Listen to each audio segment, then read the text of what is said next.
Olá, meus amigos, nós estamos à frente de mais um programa Luz do Evangelho e hoje o meu querido amigo e irmão Navarro, não estando possibilitado de estar conosco, nós convidamos a nossa amiga e irmã, doutora Consuelo Villarreal, que é juíza aposentada, trabalhadora da Casa Francisco Cândido Xavier, estudiosíssima da doutrina espírita. E hoje nós vamos falar sobre um capítulo do livro Palavra de Vida Eterna, falando sobre atitudes essenciais. Esta mensagem foi trazida pelo nosso querido Emmanuel, através do nosso querido amigo, irmão, que nos faz tanta falta, Chico Xavier. E ele vai falar sobre uma colocação no Evangelho de Lucas, capítulo 14, versículo 27, quando Jesus disse assim: qualquer que não pegar a cruz e vier após mim, não serve para ser meu discípulo. Daí ele queria dizer, Jesus, na linguagem de Lucas, no seu Evangelho, que para nós seguirmos Jesus, a gente tem que pegar a cruz e segui-lo. De outra forma, incompatibiliza nós estarmos convivendo intimamente com o Cristo. Eu quero agradecer, viu, Consuelo, a sua participação, muito carinhosa, e já passar para você tecer algumas considerações sobre esse tema que tem muito a ver com o nosso dia a dia, não é? Na nossa vida. Certo. Então, sou muito grata pelo convite de estar aqui hoje e vamos falar então desse tema. Nós vivemos um mundo hoje, né, buscando apenas o material. E Jesus, esse amigo incomparável, vem nos dizer que precisamos lembrar que somos um espírito, que somos imortais e que a cada vivência nossa, nós vamos cometendo os nossos delizes. E ele nos chama a atenção, então, para essa reforma interior que tanto necessitamos. Mas hoje, infelizmente ainda, nós estamos recalcitrantes no que diz respeito a querer pegar a nossa cruz, né? E querer pegá-la com amor, com disposição, com coragem, porque o próprio Cristo nos fala que não é fácil a nossa mudança. É difícil, e nós sabemos sim que o quanto é difícil é a gente se reformar, mudar, amar, esquecer de nós para pensar no próximo, inclusive naqueles que convivem conosco, no nosso lar. Está sendo muito difícil hoje as famílias se unirem, né? E aí Jesus vem e nos faz esse convite, né, para nós termos amor, para pensarmos no nosso próximo. Nós passamos tantas horas diante das redes sociais e não temos um minuto para o amigo Jesus, para o nosso irmão, para o nosso marido, para a nossa esposa, para os filhos. Hoje os filhos estão sendo criados só pela internet, pelas redes sociais, né? Quando nós vamos a um restaurante, nós verificamos que estão todos com o celular e ninguém conversa mais com ninguém. Então nós estamos precisando encontrar esse amigo Jesus. O nosso Emmanuel vai dizer que existe dois grupos, né? Aquele grupo que abraça o dever, que seria a cruz, né? A obrigação, o compromisso para com a vida, e esquece Jesus. E tem aquele outro grupo que quer seguir Jesus e esquece do seu dever. E aí está a grande temática. Nós precisamos entender que o dever a ser cumprido faz parte de um programa que nós fizemos no plano espiritual conforme a pergunta 258 do Livro dos Espíritos. Nós programamos a nossa estada aqui na Terra em função de algo que nós realizamos no passado. E essa programação visa um aprendizado, a melhoria espiritual, única, exclusivamente, melhoria espiritual, com intelecto e com sentimento. Daí a importância do dever a ser cumprido, o trabalho a ser realizado. E o sentimento é calcado no aprendizado da proposta crística. Então nós vamos associar essas duas situações para o crescimento. Mas quando a pessoa chega aqui, ela se vê envolvida com a problemática, com dever. E às vezes quando as coisas não vão bem, o que a criatura vai fazer? Vai se revoltar, vai lastimar, vai reclamar, vai às vezes agredir. Quando essa não é a proposta, nós reencarnamos só para fazer o bem. Ninguém reencarna para fazer o mal. E entendendo assim, nós deveríamos agradecer a oportunidade de estar vivendo essa situação difícil que nós programamos para acertarmos as arestas contraídas de um passado negro, fundamentado na ignorância da proposta crística.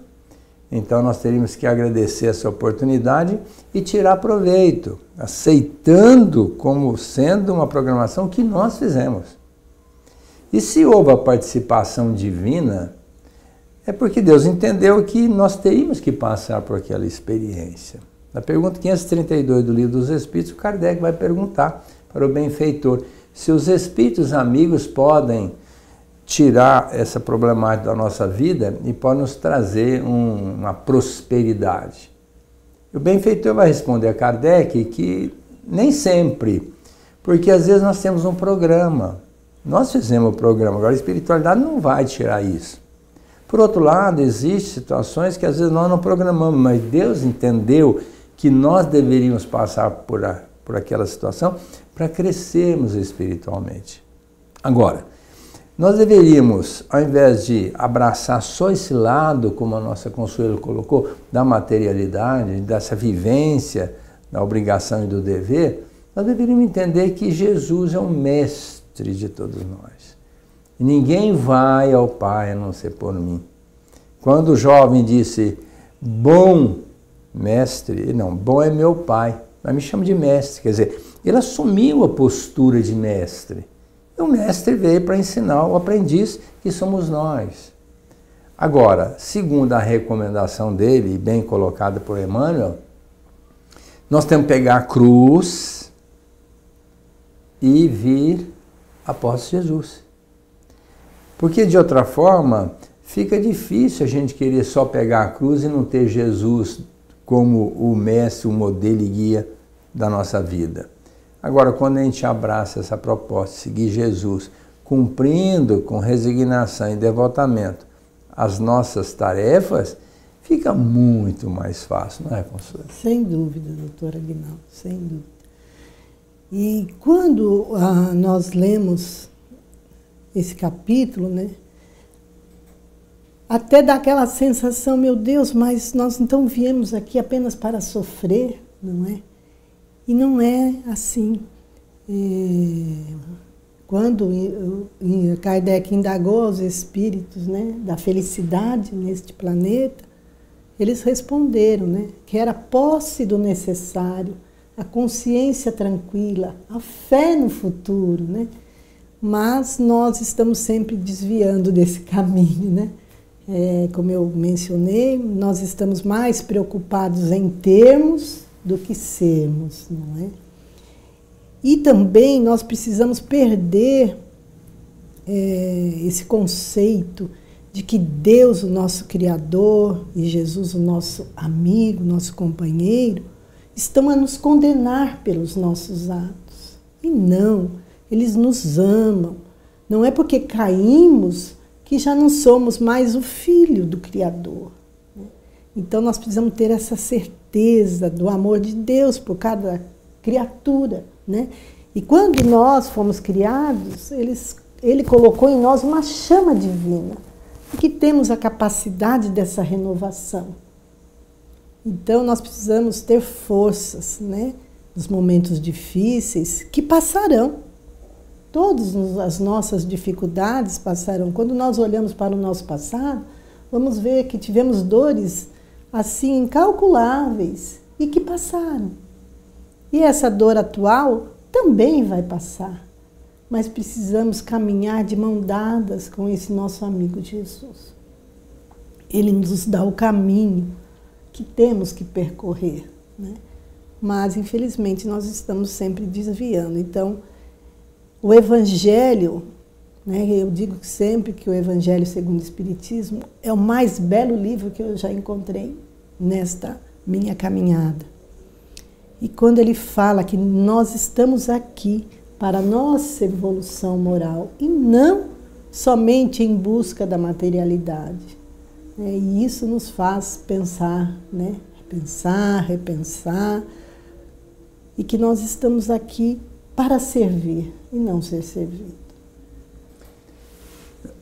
Falando do Evangelho no capítulo 5, que é um capítulo muito estudado e conhecido, que tem mais a ver com a nossa vida do dia a dia, bem-aventurados os aflitos, nós vamos encontrar na Instrução dos Espíritos uma mensagem do Lacordaire, quando ele disse que Jesus havia dito, bem-aventurados os aflitos, porque eles serão consolados.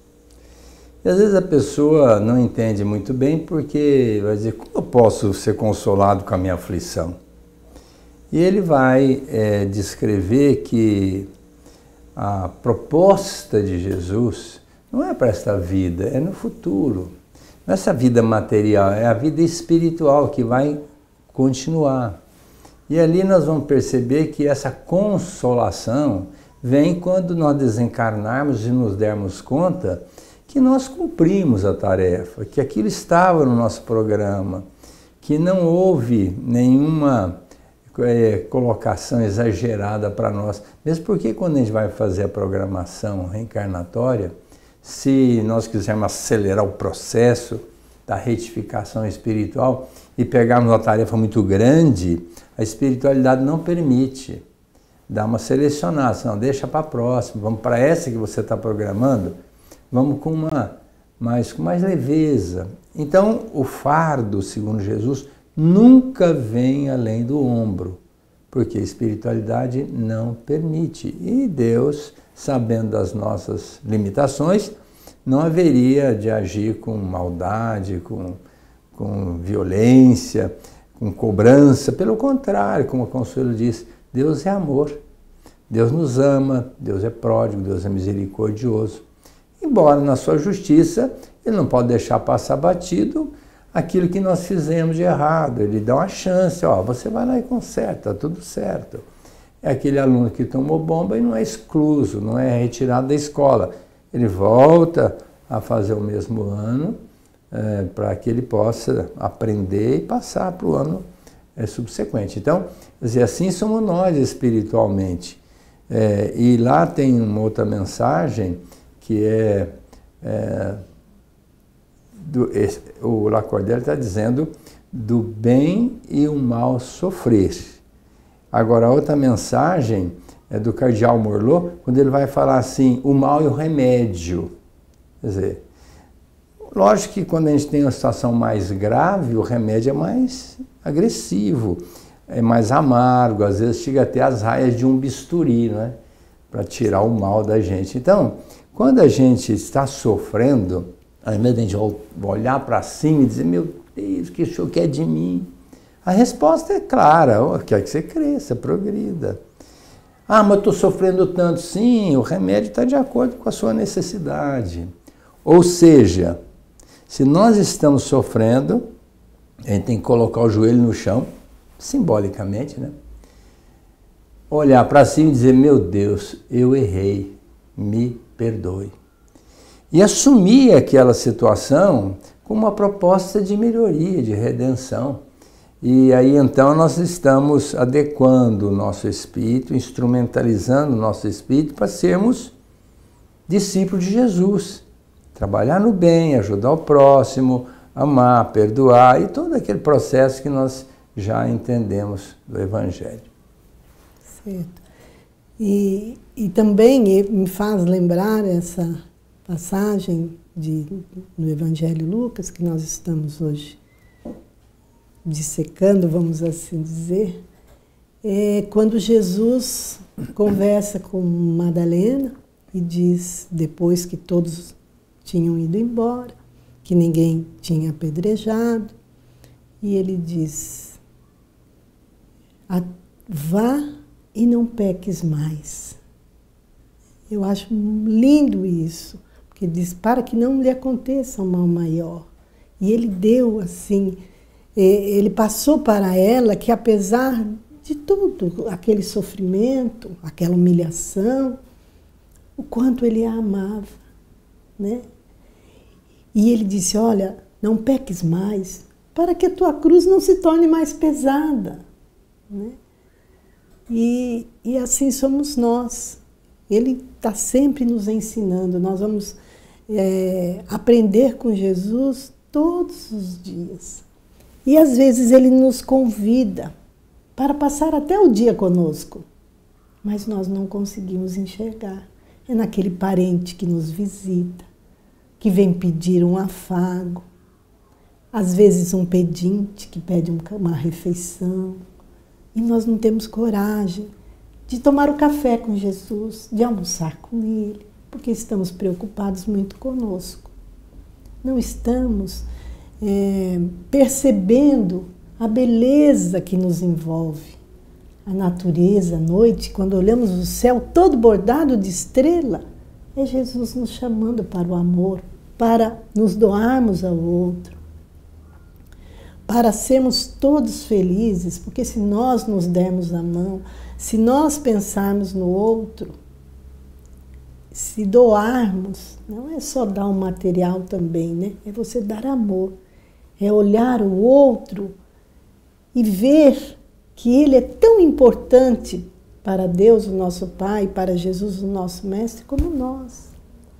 Eu vejo na nossa casa espírita quantas pessoas vêm buscando o alimento, o material, mas o que eles mais querem é um sorriso. Sentir que são amados, que não existe diferença entre nós, que somos todos filhos do mesmo Pai. Só estamos, cada um, com a sua cruz. Hoje eles podem estar numa situação, numa dor pior que a minha, mas na próxima encarnação eu posso estar no lugar dele e ele no meu lugar. Então precisamos vivenciar esse amor, pensar no próximo, não podemos esquecer. Nós estamos vivendo dias difíceis em virtude da própria evolução do planeta, mas não podemos esquecer da nossa parte, né? Cuidar da natureza, porque muitos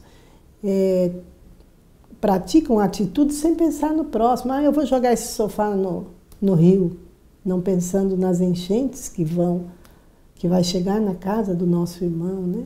E assim outras atitudes, as discussões no trânsito, as brigas nas filas de banco, de supermercado, né? Nós não temos mais paciência, né? Precisamos implantar a luzinha do amor no nosso coração, da paciência, do perdão, né?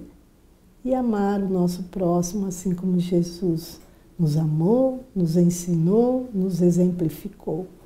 Eu acho lindo quando Jesus, nos seus últimos suspiros, levanta os olhos para o céu e diz: Pai, perdoai-lhes, porque eles não sabem o que fazem. E realmente, para a gente entender essa frase do Cristo, nós precisamos desse autoconhecimento. Realmente, nós ainda não estamos sabendo o que fazemos. E Ele pediu ao Pai que nos perdoasse. E o Pai continua nos perdoando. Mas também não podemos demorar tanto tempo assim, né?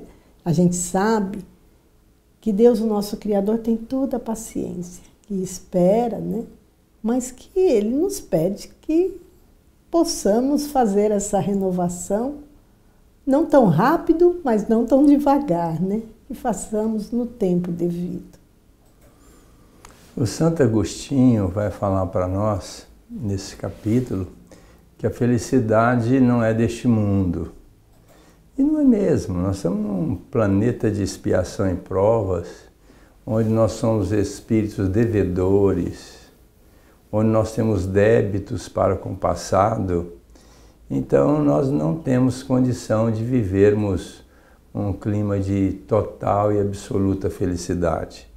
Então é muito importante que a gente entenda que estar feliz ou ser feliz é um estado de alma, não é de momento nem de situação. Porque às vezes a pessoa acha que para ser feliz tem que ter dinheiro, tem que estar viajando, tem que ter um carro muito bom, tem que ter um palácio, uma casa muito boa, precisa estar regimentado de um bom emprego e assim por diante. Isso faz com que a pessoa seja feliz na sua concepção. A gente sabe que não. A felicidade não depende de nada disso. Felicidade é um estado de alma, conforme a Consuelo colocou. É você estar feliz com o que é necessário, é você ter a consciência tranquila de estar fazendo o máximo para seguir Jesus, e é demais ter a certeza de que a vida continua, não para aqui. O perdão de Deus está exatamente na oportunidade que a gente tem de refazer o caminho. Porque às vezes a gente acha, Deus perdoa. Eu acho que Deus perdoa. Mas não é passando a mão na cabeça, eu sou Deus, eu sou tão bonzinho, você está perdoado. Isso não é assim, não funciona dessa forma. Seria um absurdo que isso fosse dessa forma. Basta eu arrepender que meus problemas estão resolvidos. Não acredite nisso. Pelo contrário, você arrependeu? É o primeiro passo para você consertar a situação que não foi muito bem vivenciada. E Deus vai dar para nós a eternidade, tantas oportunidades quanto necessárias forem para nós nos redimirmos das absurdidades que nós nos permitimos. E é demais acrescentar para nós obras que possam dignificar o Pai, como filhos entendendo que Ele espera de nós que com as nossas obras nós possamos dignificá-lo.